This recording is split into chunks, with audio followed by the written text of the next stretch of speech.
Good morning, girls. How are you? I hope you are all doing fine. Okay, today we are going to be revising lesson 16.1, segment length and midpoints. I'm going to start by revising the main concepts, and then we will complete our revision in our online session. Okay, lesson 16.1, it was the first lesson in the whole module, the module that was talking about transformations, translations, rotations, sequence, rigid and non-rigid motions, if you remember. And the first thing that we took was exploring basic geometric terms. And as I told you, as we said, we have three main terms. I have a point, I have a line, and I have a plane. Point, line, and a plane. All of these are called undefined term. Undefined term. Because a point doesn't have a certain name, a line doesn't have a certain name, a plane can be any plane, so those are undefined terms. But when you go to define the terms, like for example, when I tell you a line segment, here you define this line to be a certain line. This line is line segment. You are saying that my line is a segment, so this is going to be a defined term. This is called a defined term. And of course, you know that a line segment, because you are going to be required to identify certain lines, so you have to know the difference between a segment and array and a straight line. This is very important and the main thing. A line segment is a line that have two endpoints, like this. A straight line is a line that doesn't have any endpoint like this one in up here. This is considered to be like a straight line because it have two arrows at both ends. Array is a line which have one endpoint, but in the other end it doesn't have an endpoint. It have an arrow. So like it's like combining the segment and the straight line together. Okay, very well. Those two parts or those two terms, the line segment and the array, both of them are called defined terms. Both of them are called defined terms. So in here, in the first question, if you remember this, you were asked to identify what is the point. Of course, point is undefined, line is undefined, segment and ray are defined, and then plane is undefined again. And then for the usage of constructing a copy of line segment, this was cancelled, and we jumped right away to the distance formula, using the distance formula. We said, what is a distance formula? The distance formula was taken before. It is when you have a certain 2 points and you want to find the distance between these 2 points. You know that any point have two coordinates, x and y. So for the 2 points, I'm going to be having x1, y1, x2, y2, and then using the distance formula, which say that the distance is going to be a huge square root, and then x2 minus x1 all square plus y2 minus y1 all square, and then do not forget to do the square root. And then we had this question. I'm not going to solve the question now because we already have it in the revision sheet. So this was our first concept. And then finding the midpoint. We said, what is a midpoint? A midpoint is like the point that divides any segment or any line into two equal parts. And we even identify what is a segment bisector. I think after you took module 19 and 20, the word segment bisector is very, very familiar in your head now. A segment bisector is when you have a line that divides your segment into two equal halves. So L is a segment bisector to PQ, and M is my midpoint. Okay, and then we jumped right away to finding the midpoints. There was a formula for the midpoint. What is the formula of the midpoint? Again, when you have a line that have two ends, for example, A and B, A is known with x1, y1, and B is known with x2, y2, and I need to find the midpoint. The midpoint is like any point should be known by two coordinates again, x and y. To find the x values of M, I'm going to add the two x's of A and B and divide it by 2, x1 plus x2 over 2. And then I'm going to do the same thing for y, y1 plus y2 divide by 2 to find the y coordinate. Okay, Very well. And then this was the end of the lesson. Okay, now we are going to open our revision sheet and start working from it. Okay, this is lesson 16.1 revision sheet. Let's do question 1. Question 1, as you can see, we have a coordinate plane. In this coordinate plane, we have 4 line segments. Use the distance formula to determine whether each pair of segments have the same length. And he began with CD and EF. He wants me to know if CD and EF, where is EF? EF have the same length or no. Okay, to find if they have the same length or no, I have to use the what? I have to use the distance formula. To find the distance formula, I need to find the coordinates of C and D, and for E and F. Very well. Let's begin with C and D. What is the coordinates of C? Using the coordinate plane, the coordinate of C is, this is 0, -1, -2. So -2 and 5. So -2 and 5. What about D? Okay, D is -1 and 1. -1 and 1. And then let's find CD using the distance formula. CD is going to be a square root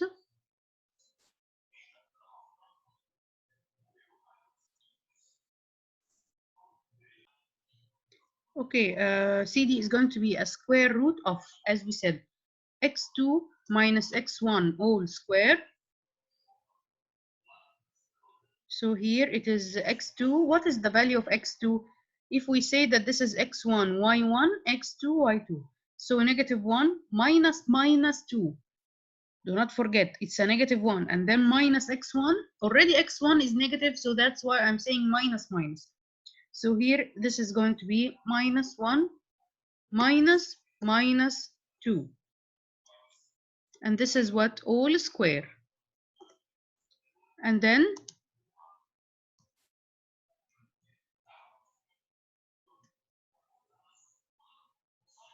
plus. Okay, so this is CD, as we said. Under this square root, I did x2 minus x1 square plus y2 minus y1 all square, which is 1 minus 5 all square. And then using our calculator, we are going to find our answers. Let's use the calculator and find the answer. So the answer was square root of 17. If you check -1 plus 2, it's a 1. So 1 square is a 1. And then 1 minus 5 is a -4. -4 square is 16. So it's like root 16 plus 1, which is root 17. Let's do the same thing for EF. So we are going to find the value of E. What is the value of E? E from here is -3. So -4 and -3, because I'm going down. -4 and -3. And then what about F? Let's find F. Sorry.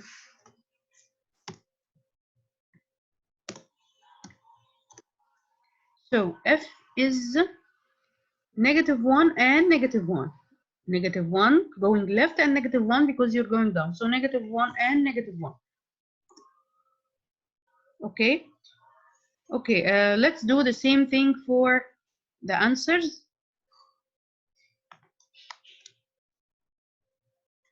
So EF is equal to, and then it's going to be x2 minus x1, so -1 minus -4.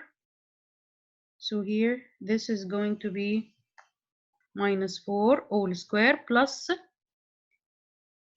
y2 minus y1, which is -1 minus -3. So -1 minus, and this is going to be a 3. And then let's use our calculator. -1 plus 4 is going to be 3. So 3 power 2 is a 9. -1 plus 3 is a 2. 2 power 2 is a 4. 4 plus 9 is 13, so actually this is going to be root 13. So what do you think? Are they equal? Root 17 and root 13? Of course, it's very obvious that they are not equal. They are not equal. So not, sorry, what did I do? So the answer here is not equal. And even it's very obvious from the drawing itself that something is not right. They are not equal. Okay, I'm going to leave number 4 for us to do it together in the online session. It will be in the same way. Okay, let's see question 2. Question 2 is to determine the coordinates of the midpoint for each segment and identify the quadrant that each midpoint lies in. The quadrant thing, I think we remember it all, but just to make sure, we said before how many quadrants we have. We said we have 4 quadrants, right? If I graph them like this, we have 4 quadrants, and we said that actually the numbering of quadrants can be different from a book to a book, but in our syllabus, this is considered to be quad 1, this is considered to be quad 2, this is considered to be quad 3, and this is considered to be quad 4. 1, 2, 3, and 4, right? Okay, as you know, 1 is all positive because positive x and positive y. Quad 2 have negative x but positive y. Quad 3 have all negative. It have negative x and it have negative y. Quad 4 have positive x and negative y. Okay, so going back to our question. He wants me to find the midpoint and then to tell him in which quad does it lie. Quad 1, 2, 3, or 4. Okay. In number A, PQ has endpoints and he gave me the coordinates of point P and point Q. To find the midpoint, as we said, we have a formula. What is the formula? Any point, the midpoint is like any point. It have x coordinates and y coordinate. And the x is x1 plus x2 over 2. Where is x1? x1 plus x2 over 2. So let's write this.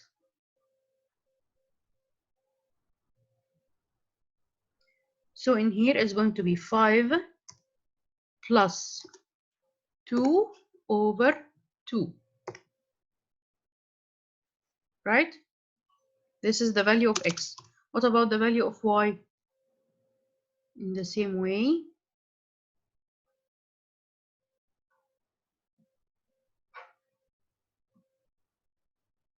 sorry.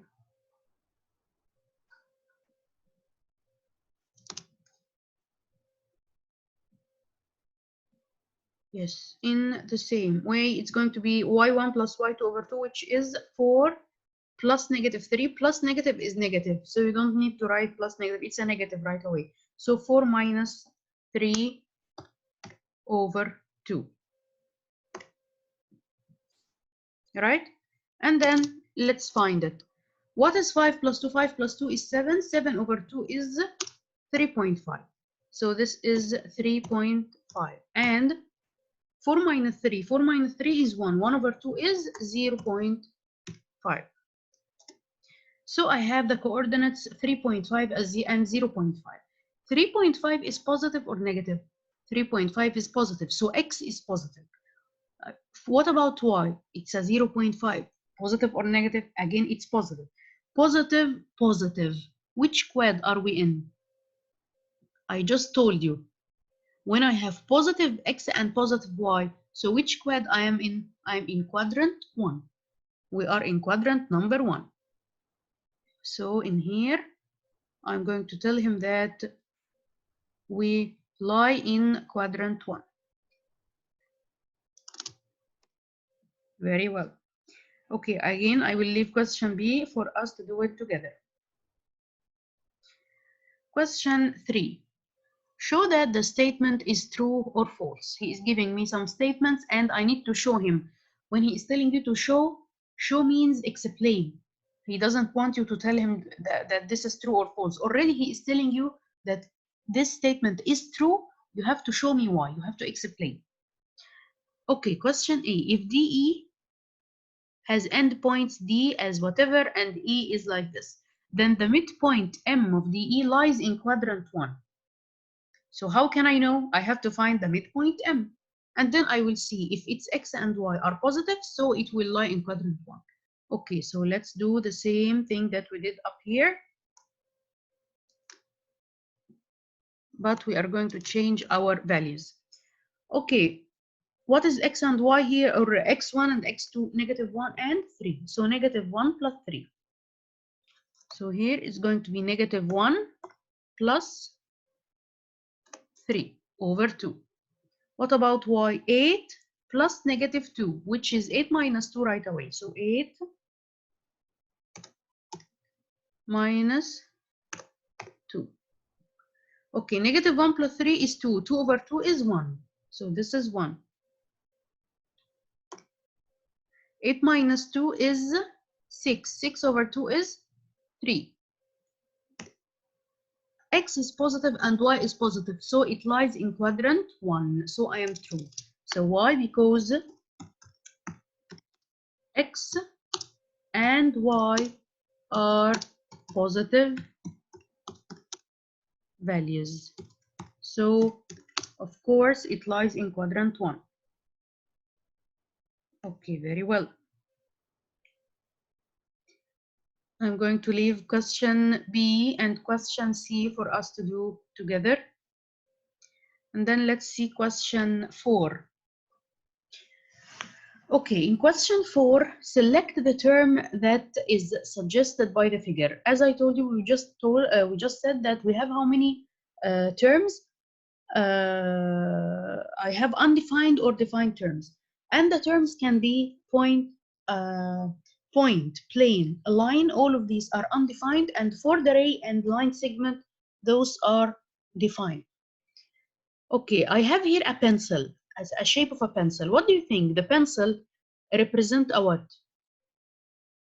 You can say it just represent a line, because actually it's a very defined thing. It's a pencil and it have two very obvious endpoints.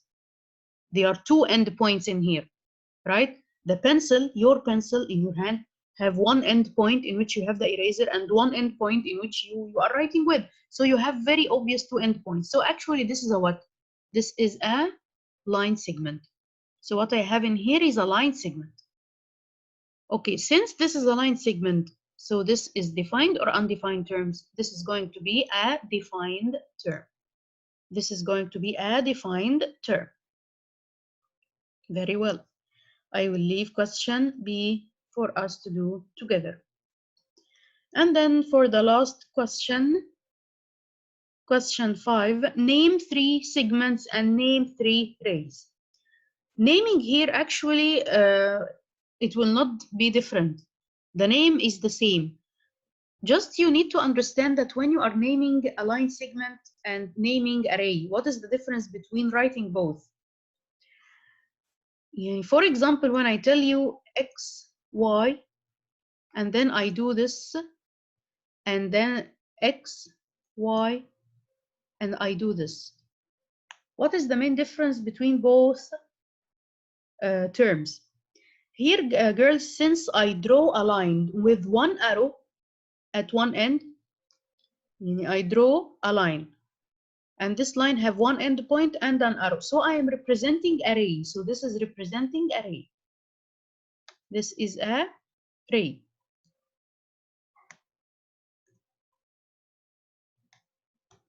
This is a ray. But for here, I represent X and Y with two endpoints. So this is representing a segment. So this will be the main difference between A and B, between naming 3 segments and naming 3 rays. Actually, the name will be the same. Yani if you say XY and put a ray, so you mean array.